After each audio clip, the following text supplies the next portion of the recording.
అసలు మొట్టమొదట అనుగ్రహించింది ఒక బోయవాణ్ణి. వెంకటేశ్వర స్వామి వారికి చామదుంపలు తేనెలో పెట్టి పెట్టి ధన్యత పొందినవాడు ఆయన. ఒక రోజున చామదుంపలన్నిటినీ ఉడికించి మెత్తగా అయిపోయాయని చూసి తేనె పట్టుకొచ్చి దోణిలో పోయివే పట్టుకెడతాను వెంకటేశ్వరుడికి అన్నాడు. ఆవిడ చూసింది తేనె అయిపోయిందండి భార్య. ఆయన అన్నాడు, రా మన ఇద్దరం వెళ్ళి తేనె పట్టుకొద్దాం. కొడుకుని పిలిచి అన్నాడు, రే నువ్వు ఈ చామదుంపలు జాగ్రత్తగా చూస్తుండు, నేను అమ్మ వెళ్ళి తేనె పట్టుకొస్తాను. అలాగే నాన్నగారండి అన్నాడు. వాడు కూర్చున్నాడు. బోయవాడు భార్య పక్కన ఉన్న అరణ్యంలోకి వెళ్ళారు తేనె కోసం. చేసి తేనె పట్టుకుని వచ్చాడు ఆయన. ఆయన వెంకటేశ్వరుడితో కలిసి తింటాడు.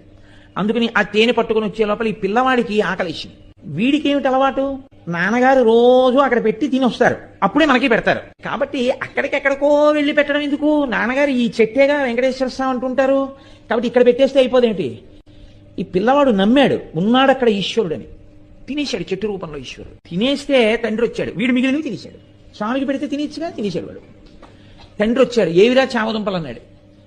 నాన్నగారండి ఈ చెట్టులోనేగా స్వామి ఉన్నారన్నారు, మీరు రమ్మన్నాను, ఆకలేసేస్తోంది స్వామి, ఉండలేను నాన్నగారు వచ్చే వరకు, నేను తినాలంటే మీకు పెడితే కానీ తినద్దంటారు కదా నాన్నగారు, మీరు వస్తే నా స్వామి మీరు తినేద్దరు కానీ నేను తినేస్తాను, రండి స్వామి అని అడిగాను. వచ్చారు, పెట్టాను, తినేశారు. తండ్రికి ఎక్కడ లేని కోపం వచ్చింది, చెట్టుకు పెట్టావా, తిన్నాడా వెంకటేశ్వరుడు. ఆయన అమాయకత్వం ఆయింది. ఎంత పనిచేశావురా అని ఆ చేతిలో కత్తి ఒకటి పట్టుకుని వెళ్ళాడు ఆయన. ఆ కోపంలో ఒళ్ళు తెలియకుండా కత్తి ఎత్తి పిల్లాన్ని కొట్టబోయాడు.